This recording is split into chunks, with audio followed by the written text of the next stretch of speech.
Hello everyone and welcome to the GradCracker and GSK webinar. This webinar will hopefully give you a good insight into who GSK is, what it's like to be an intern and graduate there, and the future opportunities that could be open to you. You can also discover what the culture is like, what projects you could be involved in, and hints and tips on what you should expect when going through the application process. I'm joined today by my colleague Sophie. Hello. Who you may have seen last week doing the brilliant webinar with INEOS. Sophie will be leading the Q&A section with GSK Sophie, not to be confusing, so sorry, and the grads a little bit later on. We are also joined by Josh, who works in the early talent team at GSK. Josh will finish off the webinar with some hints and tips and advice for when you're putting your applications together. So, hi Josh. Yeah, hi everyone. Hi. So what I'll do now is introduce you to the other panellists. Sophie, if I can start with you. You've recently finished a placement within R&D, so thank you very much for joining us and coming back to us today. If you could just tell the audience what you're studying and what university you're actually studying at.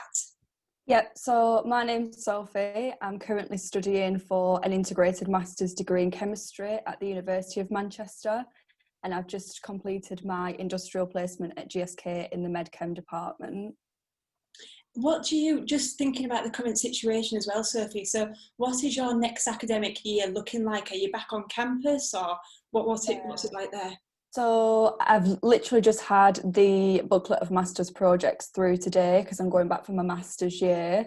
So what Manchester specifically are planning to do is lots of the projects are going to be non-lab based. Yeah. And some of the projects which are potentially going to be lab-based in the second semester, so after January, but it's not 100% confirmed. So it's looking like a lot of us master students aren't going to have the opportunities to get back in the lab once we go back to uni, right. Which is, it's disappointing, but it is what it is, you know. Yeah, I suppose you've got to experience a lot of lab work during your internship at GSK there. So yeah, so I was thinking that today, you know, I was thinking, oh, I'm so glad that I've done this placement this year because I'm planning on doing a PhD. So I was thinking, you know, I'll actually have some chemistry to talk about, going to those interviews, as opposed to staying at university for my third year and not having the opportunity to do a master's project in fourth year. Brilliant, thank you very much. Emily, if I can go on to you. So you studied mechanical engineering at the University of Leeds. What do you do at GSK? What's your job? So I'm a mechanical engineer on the Future Leaders programme at GSK. Mm-hmm. So I'm currently on my first rotation of 3 and I'm up in the Montrose site as a plant engineer. So the Montrose site is one of our primary manufacturing sites where we make the active ingredient, and I'm responsible for basically all of the engineering changes that go on around that specific plant. Oh wow, so do you have a lot of responsibility then? Yeah, I'm responsible for the area called the South site, so 4 manufacturing buildings. And how many people does that include? So the site, there's probably about 100 people aligned onto the South site. So. Wow. Okay, brilliant. And Lyndon, on to you. So you've completed the Future Leaders programme now. So if you could just tell everybody what university you studied at and what is your current role? Yeah, so obviously my name's Lyndon. I studied chemical engineering at Newcastle University. Finished the Future Leaders programme back in 2017. So at the moment I work as what we call a product family owner. So basically a technical function. So I just support day-to-day support in our factory and new product introduction. I'm also the programme manager for our direct entry program.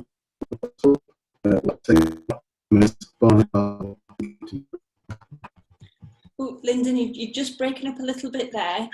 So I don't know if there's anything that we can do with your internet, but I'll let Lyndon have a little bit of a play with his computer, but he'll smile his way through it. Honestly, he's the smiliest person I've ever met in my life. So I'll leave that with you, Lyndon, to have a little bit of a play. And then Sam, if we can move on to you.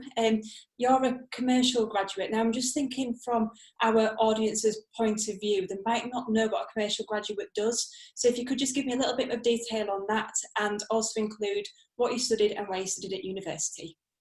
Sure, thanks Carla. Hi everybody, so my name's Sam Evans. So I studied biomedical science down at the University of Plymouth, and that was my undergrad, and then I did a master's in business management at the University of Bath.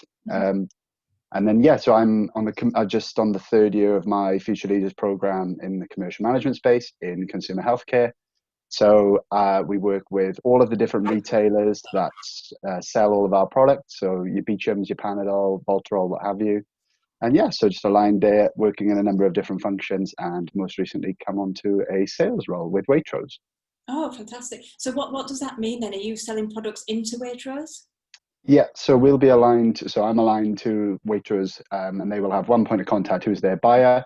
So I'll work with her directly, make sure that all of the products are sold at the right price, what promotions go live, what space we can get in store to make our brands look good at the right times of year, etc.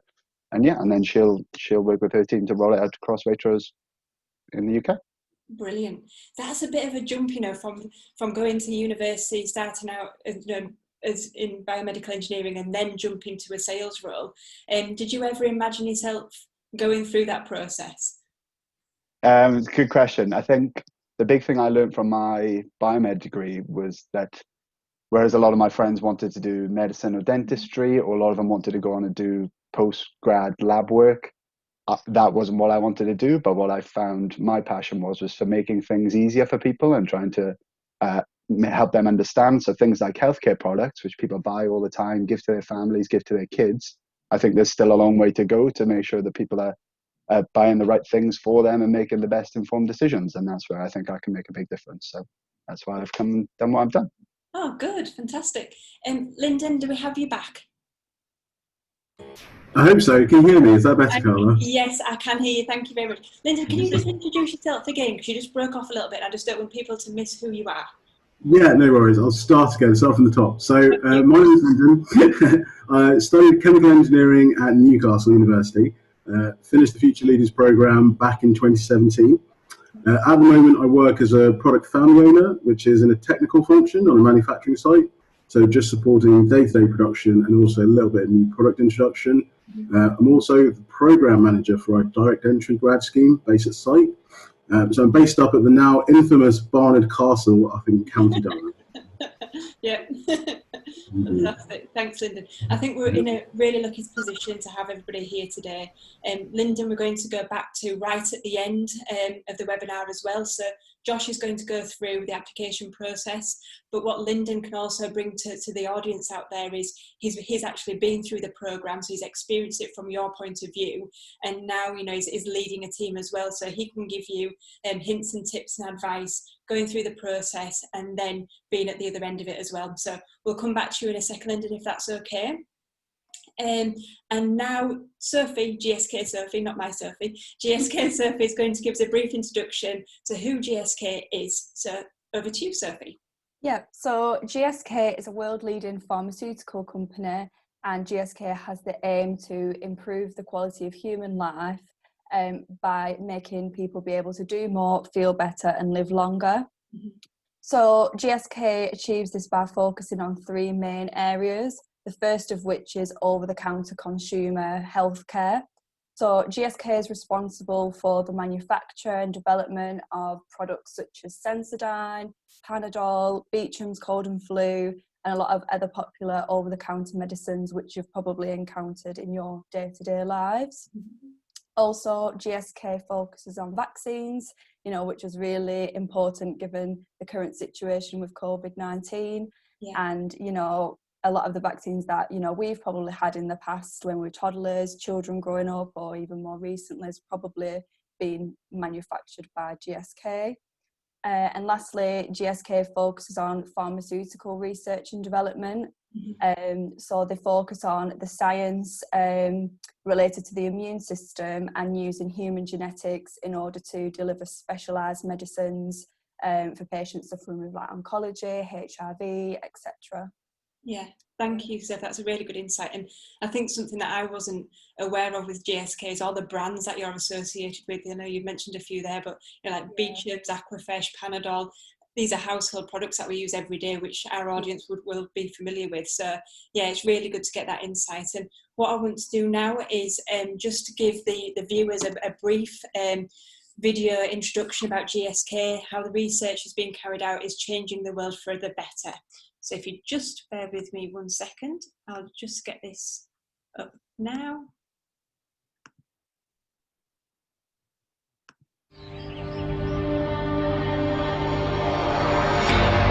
Do more. Feel better. Live longer. At GSK, we have a very special purpose, but we live in a challenging and uncertain world where even more is expected of us. We're on the brink of a seismic shift in the world's age population. Troubling news over rising costs and their impact on patients. Our opportunity has never been greater. Science and technology is rapidly transforming our understanding of disease, and there is ever more demand for innovation. To become one of the world's most innovative, best performing, and trusted healthcare companies, we must respond.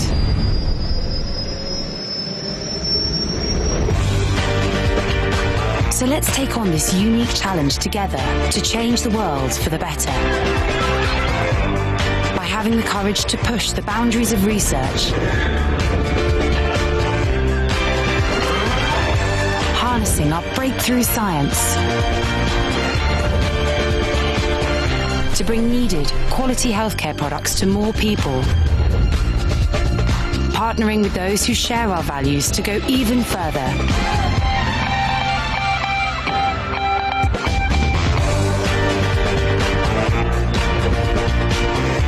And most importantly, being in touch with society so people trust both our science and our intentions.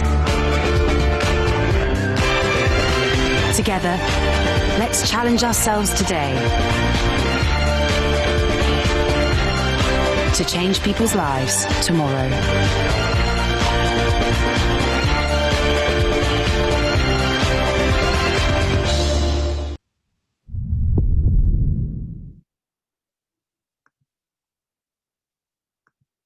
So I hope that gave you even more of an insight into GSK, what they're currently working on, future plans, and how important they are around the world.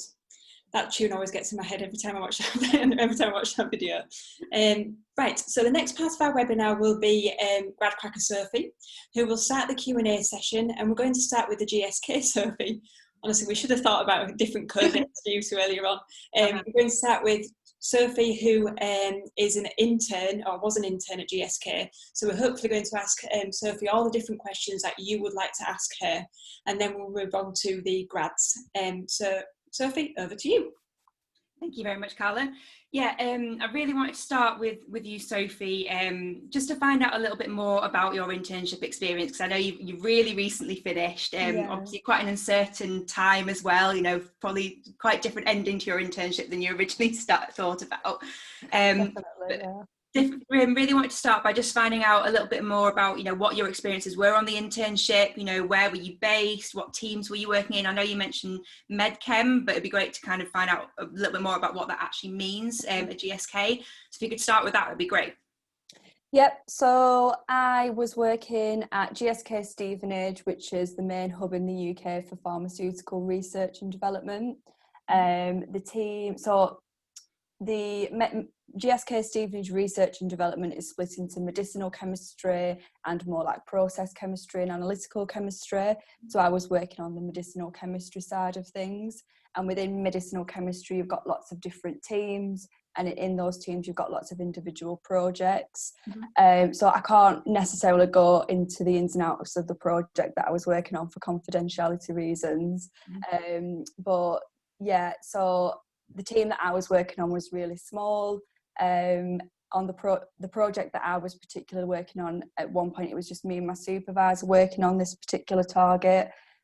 So I was really sort of hands-on in the project, you know, designing compounds, synthesizing high priority compounds, liaising with my colleagues about what ideas that I had about the project, what if things were going wrong, I would give my thoughts and opinions of why they were going wrong and how that could have all be overcome, and try them out. And it was just all that sort of thing that goes on in MedChem, but it's very, very organic synthesis focused.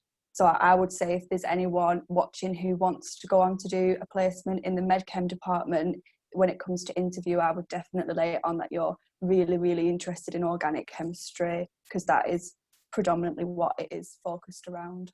Fantastic. And it sounds like you had a lot of responsibility as well going into that role, even as a year-long intern. It sounds like you were given a lot of responsibility. You were getting really, really heavily involved in really detailed business critical sort of projects. Is that what you would have expected when you went on the internship? No. Or was that a bit of a surprise? Yeah, it was definitely a surprise. I thought I was going to be going on to the internship and just sort of being told what to do rather than actually sort of thinking what to do for myself.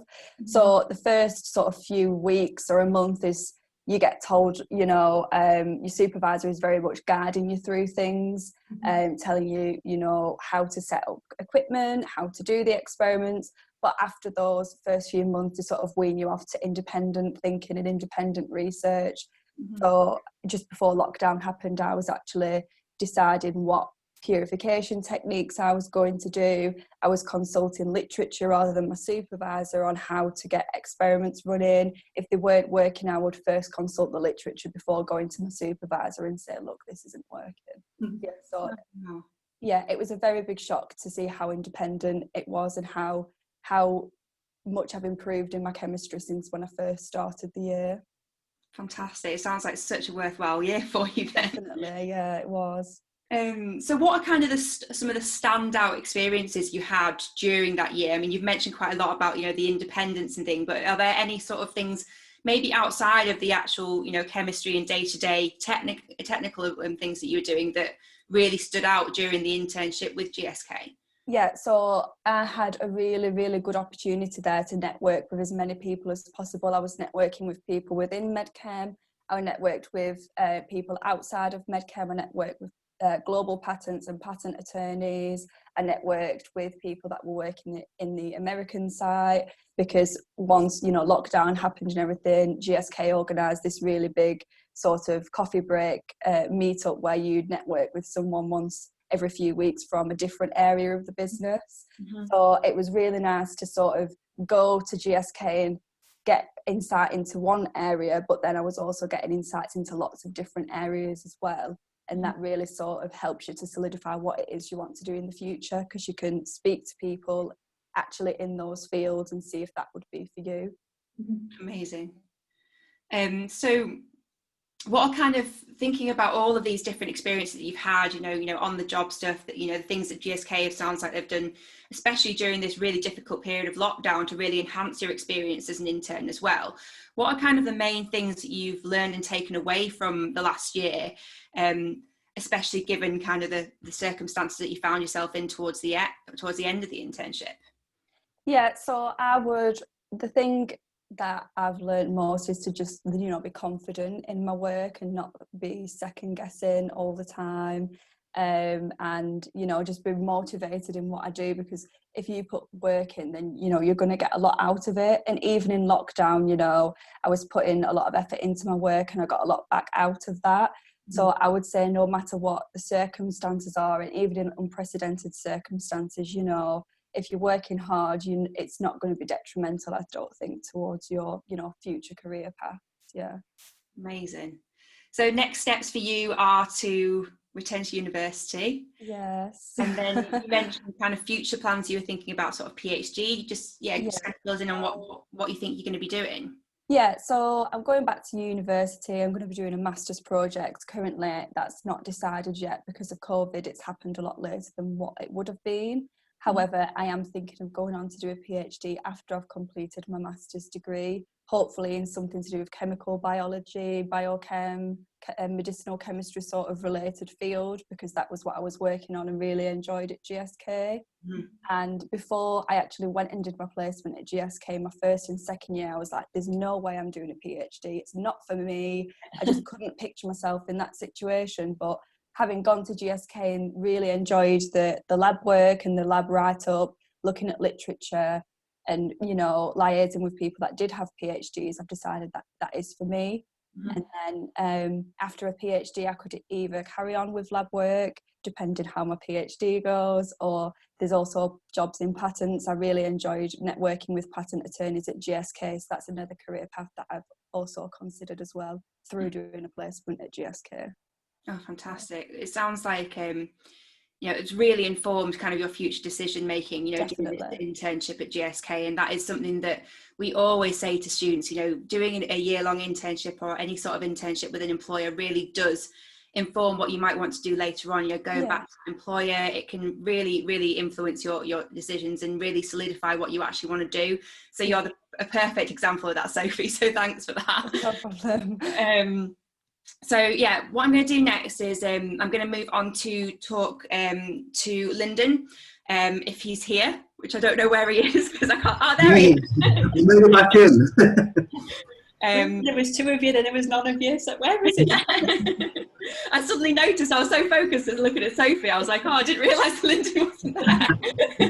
Back in. Yeah, I just wanted to kind of come on to you quickly, Lyndon, because I know we're going to touch in a bit more detail later on in the recruitment aspect and your experiences on the Future Leaders Programme. But you also did an internship with GSK before you went on to the Future Leaders Programme. So I just thought it'd be really interesting to kind of touch upon, you know, your journey. You know, what did you do as an intern, and then how did you kind of come back as a graduate onto the Future Leaders Programme? Yeah, so I did a 1-year industrial placement again between my 3rd and 4th year of uni. And I'll be honest with you, I probably was a bit unsure about doing it. I was already on a 4-year integrated master's course. I wasn't sure about making it a bit longer. Not all of my friends were going on rotation either. But I decided to take a punt and go for it. I managed to be based down at our Worthing site, so I was living 10 minutes from the beach, absolutely loving life. And I really enjoyed it. Took on a lot of responsibility. It was mainly supporting, again, day-to-day investigations in the plant, a bit of continuous improvement. But it's a really good opportunity to see. We've lost him. We've lost him. We can come back to Lyndon at the end, Sophie, so we'll think of all the questions that we wanted to ask him. See, he does, and there's 2 of him. And then we'll, should we move on to Emily? Because you also... Yeah, no, that's fine. So Emily, kind of a similar question for you, really, because I know that... Oh, Lyndon's back. Apologies, I didn't know what's happening with my internet. I am back. Should we try and pick up where we left off and then go to Emily? How far did we get? I guess I was just saying that I really enjoyed it, and I thought it was a really good opportunity to see if a company is a good fit for you. So for me, it's kind of understanding what is pharmaceutical manufacturing all about, right? And whether I actually something I wanted to do. And I guess going to sort of Sophie's point about the connections, I guess even though I did my placement maybe 6-7 years ago now, when I turned up for this job that I'm currently in, turns out the director who was in charge of our team when I was on placement is also my director now. So it can be a bit of a small world. So it's quite handy to make those connections. Yeah. So what was kind of the process? So you finished your year-long internship and then you applied to the Future Leaders Programme and then went through that process? Yeah, so after I'd done my industrial placement, I was fast-tracked, I guess, to assessment for the FLP. So that's something that's an option, which means that a few of us, kind of picked as top performers. We're able to kind of get a head start on graduates recruitment, and then was able to actually get offered a job before I started my final year of uni. So it kind of worked out really well. Oh, wow, that's really good. That must take a lot of stress out of that final year of university as well. Oh yes, yeah, because it is stressful, as everyone knows. Yeah. Fantastic. So yeah, great. We're going to come back and revisit kind of your experiences on the FLP and what you're doing now a little bit later, Lyndon. But I'm going to move on to Emily now, just to kind of really ask you a similar sort of question, Emily, because I know you did your placement and then ended up back on the Future Leaders Programme. So, what was your kind of internship experience and journey like from getting to the internship and then through to the graduate programme as well? Yeah, so I did an industrial placement at our Barnard Castle site where Lyndon is based at the moment. And Lyndon was actually the manager of one of the industrial placement students in my intake. So I can see that he possibly recognises me there. I was part of the equipment and controls project engineering team. So I was actually split between what would normally be a mechanical placement and what would normally be an automation engineering placement. Because when I was at uni, I thought mechanical engineering at Leeds was quite centred around your aeronautical and aerospace and your automotive and your medical, and I wasn't too sure which I kind of wanted to go down. So I thought, why sit with mechanical? Let's reach out and do a bit of automation as well. So potentially bit off a little bit more than I could chew to start with, but I got thrown in nicely at the deep end, and I started off by doing cybersecurity. So I was responsible for a team of 18 people doing security patching over our special function network systems and basically ensuring that they were all safe from any form of cyber attack, which was just following the NHS having their attack, and with 0 hours loss of production. So that was kind of the control side. And then on the equipment side, I was responsible for bringing in new equipment for our production lines. So I was responsible for our syringe device assembly and packing lines. So that was a fantastic experience. I kind of got so much more out of it than I ever expected to. I was kind of similar to Sophie. I thought I'd kind of come in the morning, they'd be like, so Emily, you're going to do this today. Instead it was, so you've got this line, on you go. Like, so similar to Lyndon, I was on the recommendation program, so I got fast tracked through to the assessment process, and I actually did mine between my second and third year. So I went back to uni having secured this for when I graduated, so that made my life slightly less stressful going back to uni for that final year. Oh, that's amazing. I mean, it's so nice to hear kind of all three of you saying, you know, the experiences, you know, you got so much responsibility throughout it, and, you know, it really kind of decided what you wanted to do as a career. So that's fantastic. It's interesting what you were talking about as well, Emily, earlier about, you know, we're doing a mechanical engineering degree and, you know, being kind of steered towards, you know, is it more automotive, etc.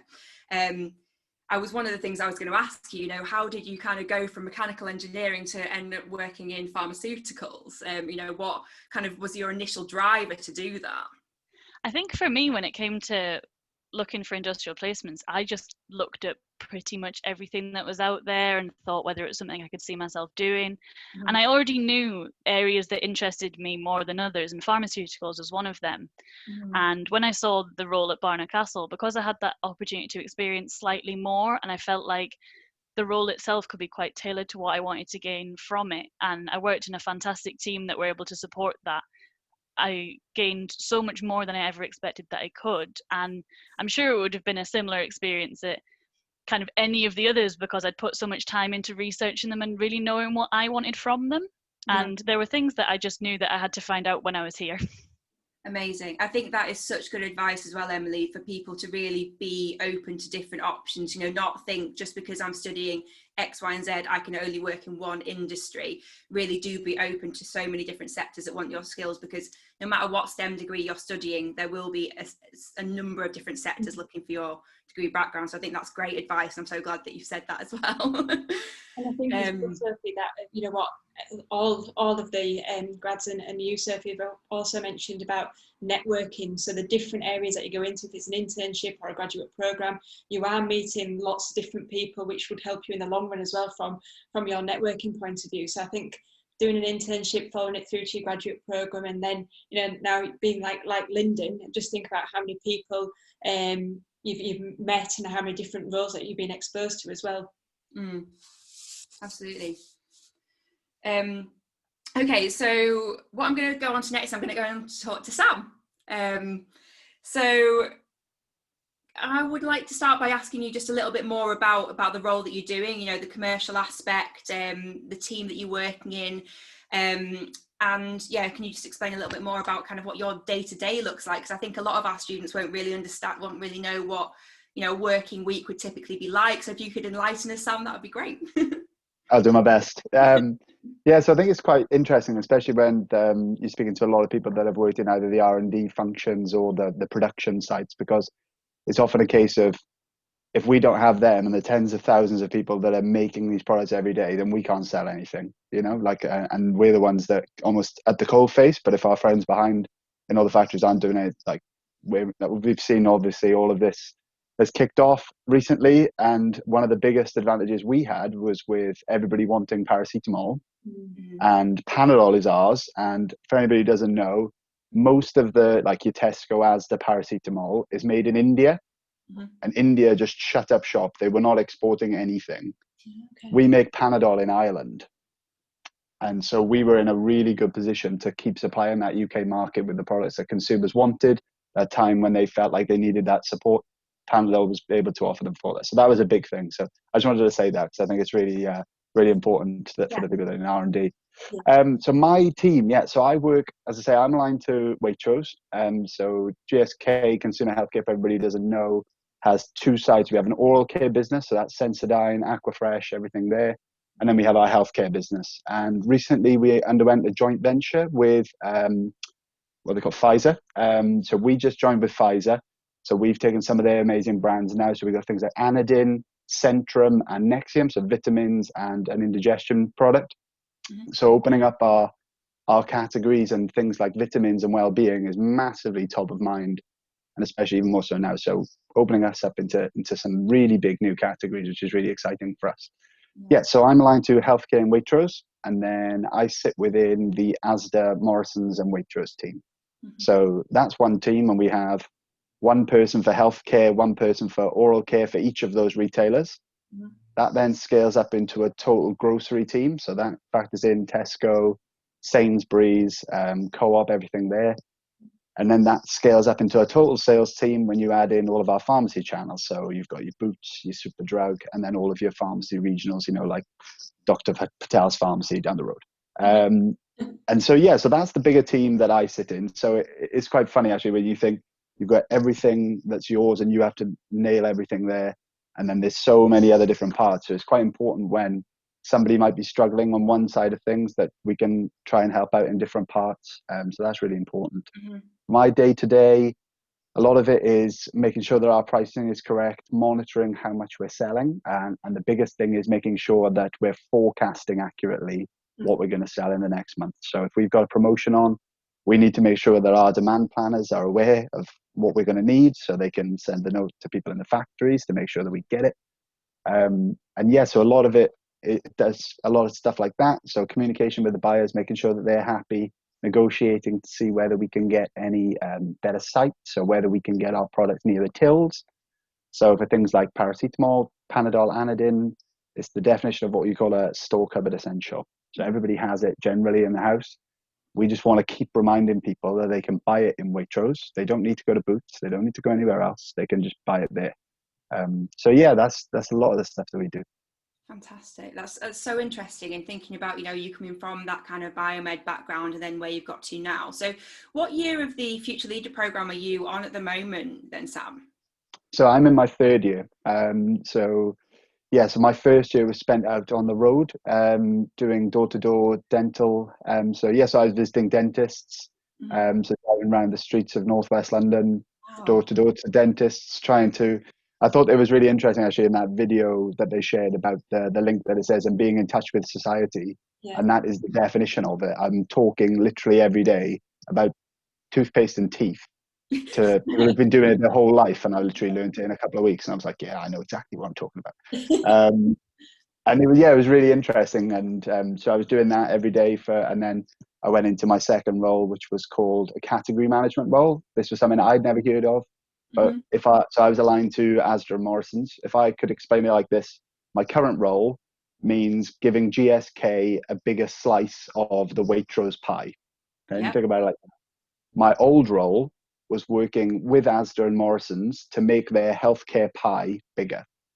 Okay. So that involved working with other people's brands, telling them, like, you need to get this other product by somebody else. This is really good. You should really support this.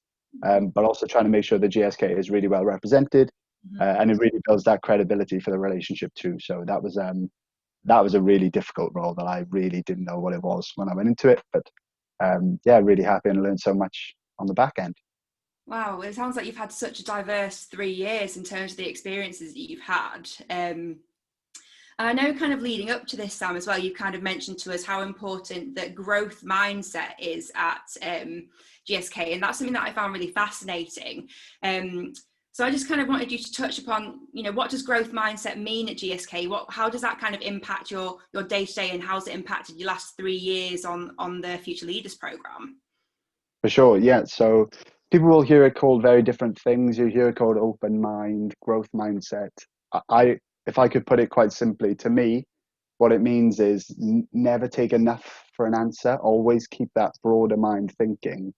And the way I would always try and describe it is, if you could ever want to apply for a job, apply based on the bullet points underneath, not the title at the top, because things like my category manager role, the bullet points underneath are amazing. And I would never have known that if I hadn't have been, obviously I was assigned a role, but people, you think category manager, what does that even mean?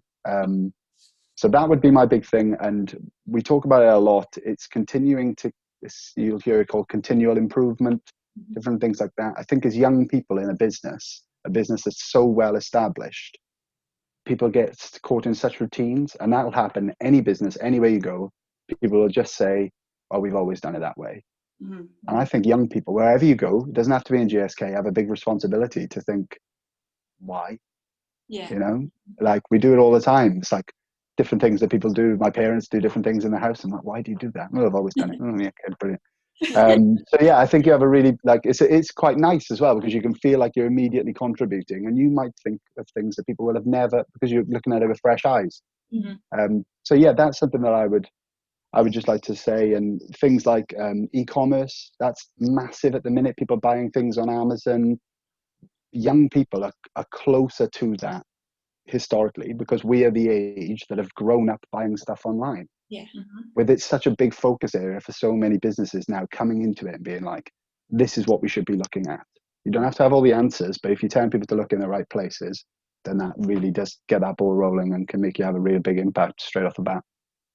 That's fantastic. I completely agree with you. I think having that mindset of just thinking, you know, how can I learn every day? You know, where can I make a difference here is a fantastic outlook to have. And it sounds like GSK kind of really instill that in all of you as well throughout the Future Leaders Programme. Thank you so much for kind of giving us an overview there, Sam. I'm going to kind of circle back to Emily now. As I know that one of the things that we want you kind of wanted to mention today as well, and we wanted to find out a little bit more from you in terms of the Future Leaders Programme, is around chartership. So I know that's a really important goal for a lot of students who are looking to go into a graduate scheme as an engineer and, you know, working towards that. So could you tell me a little bit more about how GSK are kind of helping you to achieve the chartership, and what sort of activities you have to do to gain that? Yeah, of course. So GSK are registered for the MPDS scheme, which is the Monitored Professional Development Scheme with the IMechE, which basically is a 4-year scheme that supports you towards your chartership by generating quarterly reports that you work with your mentor to make sure that you're ticking all the boxes for the different chartership competencies. As you possibly picked up earlier, I actually graduated from university with a bachelor's, and to become a chartered engineer, you need to have learning up to a master's level. So there are a couple of ways that you can go about doing that, one of which would be I could study a master's alongside being on the scheme, which is completely supported, and there are quite a lot of graduates that do choose to do that. Or you can do what I'm doing, which is called a personalized further learning plan. So I have had to generate this plan along with my mentor, and your mentor is assigned to you by GSK. So there's a group of IMechE chartered mentors that are happy to kind of help people out. And you've got to cover 3 different areas of your learning. So you've got to demonstrate engineering and science deepening. So that's the like really technical knowledge up to that master's level. Okay. Technical broadening and non-technical broadening. So I chose, for my engineering and science deepening, I'm doing a double-weighted master's module with the Open University alongside studying. But for the technical and non-technical broadening, I'm actually doing a combination of training courses with various training providers like the IMechE and Knowledge Academy, and I basically go on the training course. I then come back, I do work-based learning around it. So one example was I went on about hazard identification, and I then came back and was involved in hazard studies on site, and I then do extra research around it and generate a report of what I've learned and what I can demonstrate in that, which my mentor then assesses against kind of my agreed plan. So I can do that alongside doing my MPDS scheme. So I'm already in the final quarter of my 2nd year because I was able to count my industrial placement towards that too. So hopefully, if everything goes to plan, I'm only about 2 years off being able to apply for my chartered status, despite only leaving university this summer with a bachelor's degree. Oh, wow. That's incredible. Very impressive. So don't feel like you've got to stay and do the master's if it's not necessarily the thing for you. There are loads of ways you can go about still getting that learning up to that level whilst you're here. For me, leaving university after that bachelor's was the right thing to do, and I don't regret a second of it. Oh, amazing. It sounds like you've got so much support as well in terms of, you know, what GSK is putting into you for that chartership as well. Definitely, and they support you whilst you're on the grad scheme for going on these various training courses. And it's the level of, you go to your manager and say, I'm really interested in going on this course, like, am I okay to do this? Yep, of course, on you go. It's such a supportive place to be when it comes to like your development and furthering yourself in those ways. That's great. And what kind of benefit, so when you achieve chartership, what benefit do you feel like that's going to give you in your working life, as an individual? What's kind of the real thing that you're working towards in terms of the chartership? So I think for me, a really big piece of it is actually giving back. I would love to, once I finished it, become a mentor for other people hoping to get to the same kind of stage as me. And it's obviously a really good thing to have on your CV. Like, it's always going to work in your favor that you've gone down that chartered route and shown that you've put that extra time and effort into your development. And it doesn't stop once you've got the kind of tick box that says, yep, you're now chartered. That's still your continual development, and you still are expected to be developing yourself, developing others. And it's just that proof that you've kind of gone that extra mile to get there, and you're happy and willing and want to help other people get there too. Yeah. Oh, fantastic. That's so nice that, you know, you're going to get that opportunity as well later down the line.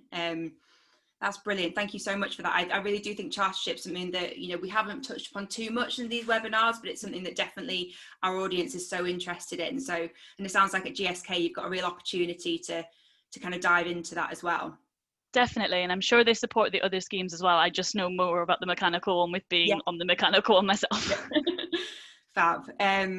Okay, so before I hand back over to Carla to kind of talk to Josh and Lyndon about the recruitment process, I just want to quickly touch base with Lyndon again, because I thought what's been really nice today is we've had such a range of different people on different areas of the scheme. You know, we've talked to Sophie, who's just finished her year long.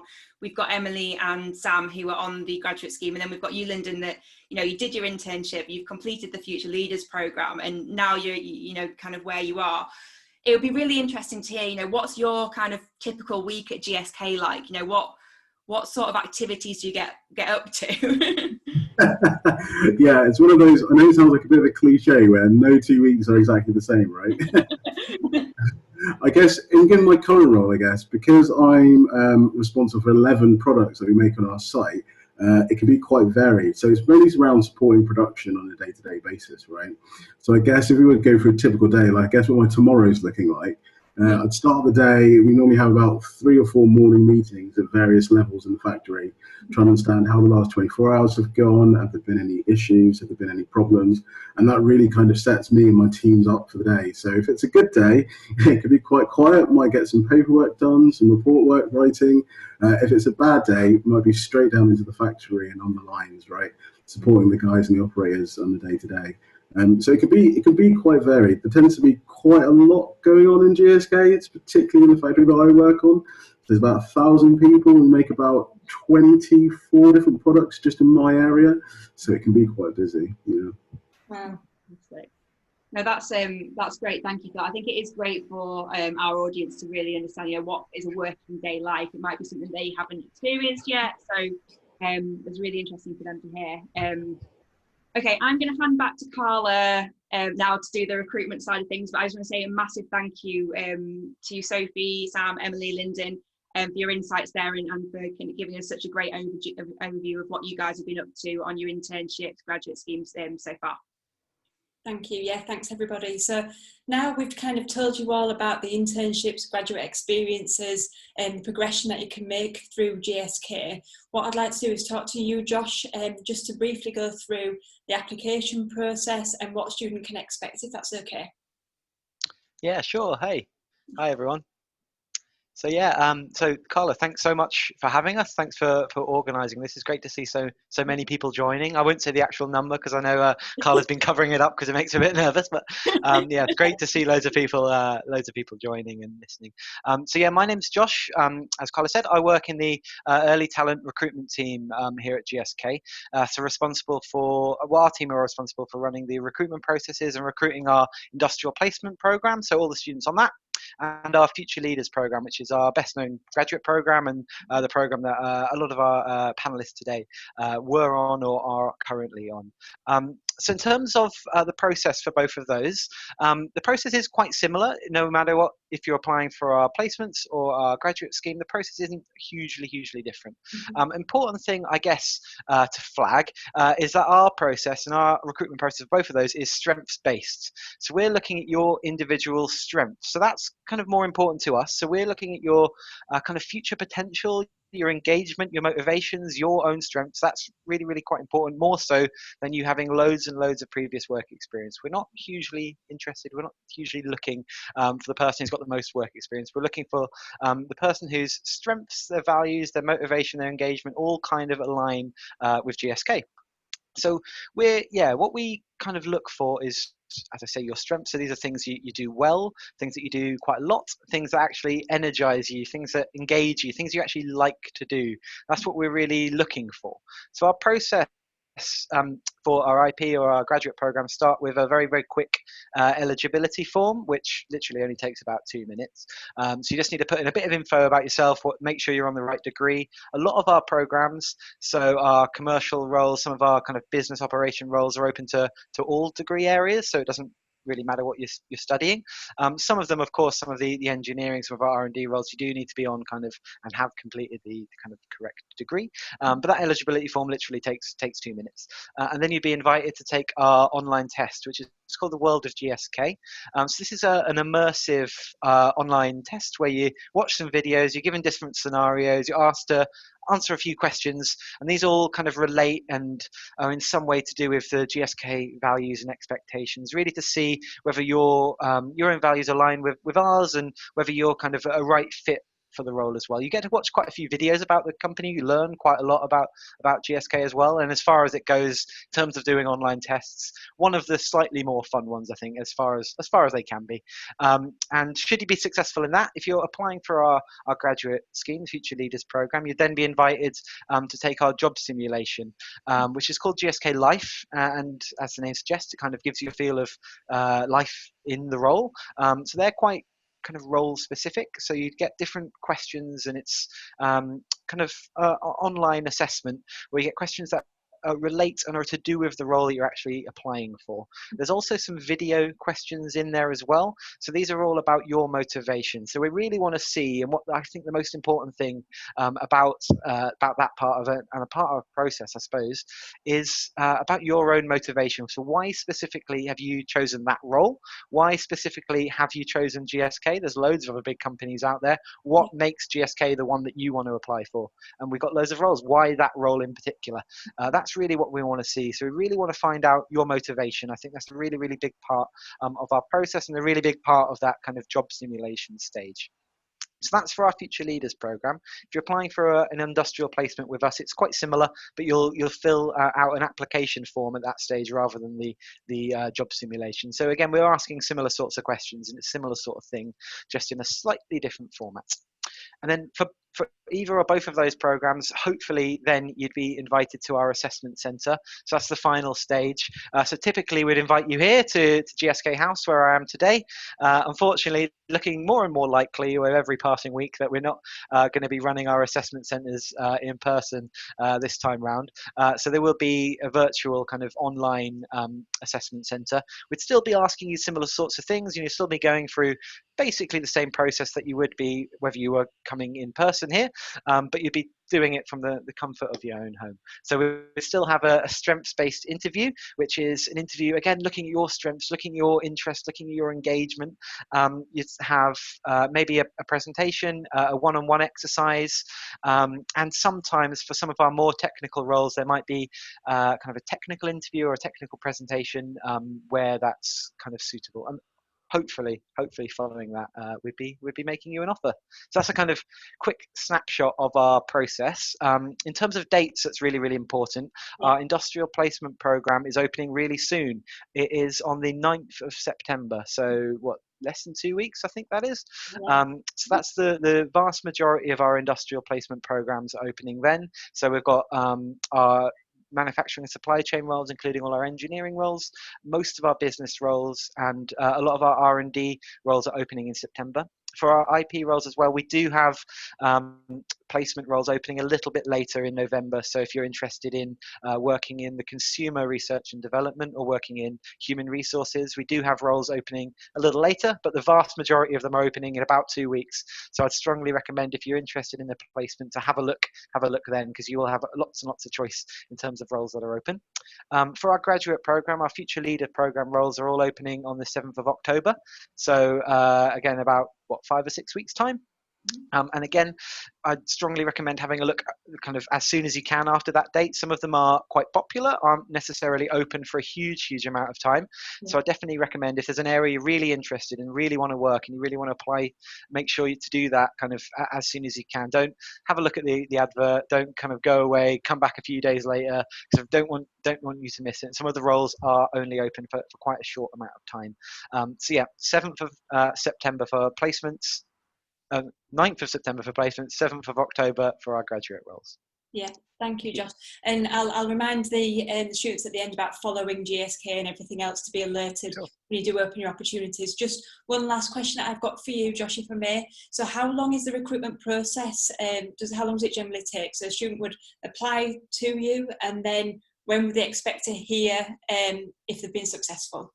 Yeah, sure. So for our placement roles, as I say, most of them opening early September, close usually kind of mid-October. Mm-hmm. And by that time, you need to have kind of completed everything in terms of do that initial eligibility form, complete the World of GSK, and fill out your application form. So as long as you do that, you'll hear if you're invited to an assessment centre, typically about 2 weeks after we close the roles, so usually kind of towards the end of October. And then for most of our placement programmes, the assessment centres are in November, sometimes in early December.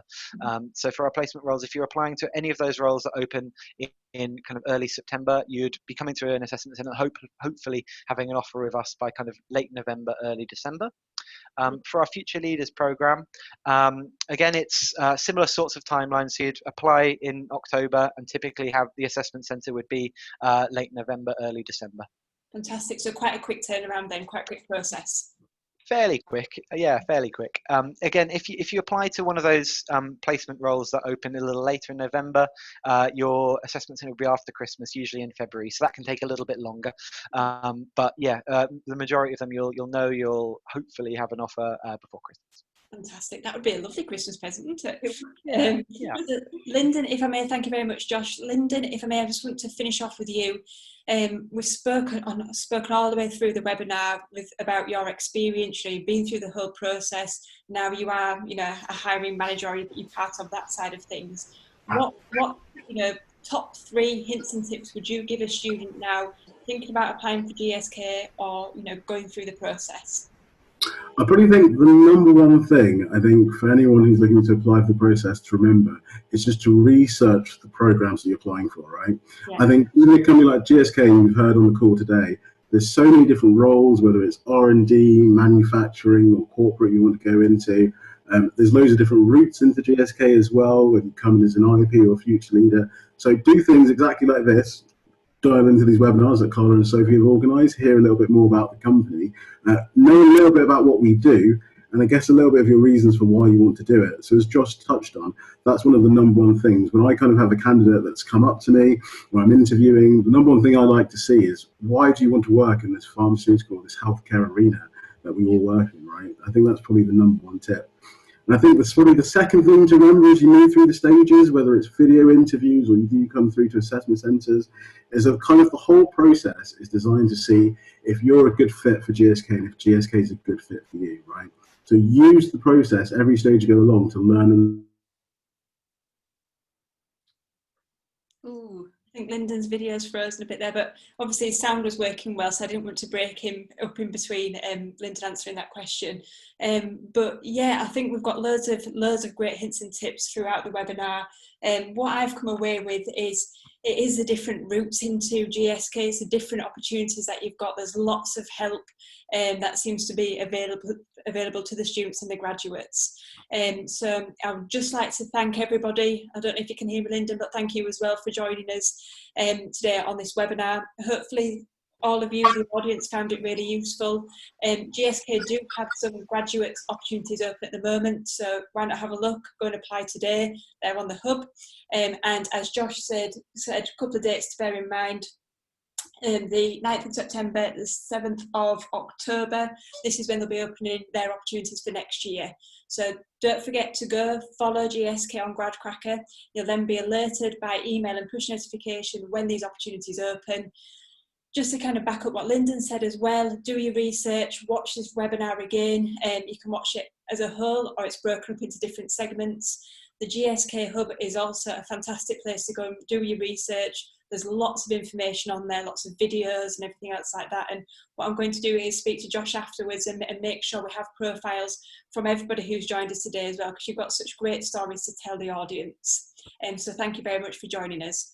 Don't forget, everybody, that the next webinar will be next Thursday, same time, same place, with me and my colleague Jess, and it will be with KPMG, who's one of the big 4 accounting organisations. So I thank you very much for joining us. Thank you, everyone. Thank you, everyone, and I'll speak to you all soon. Thank you. Thank you. Bye, everyone. Bye-bye.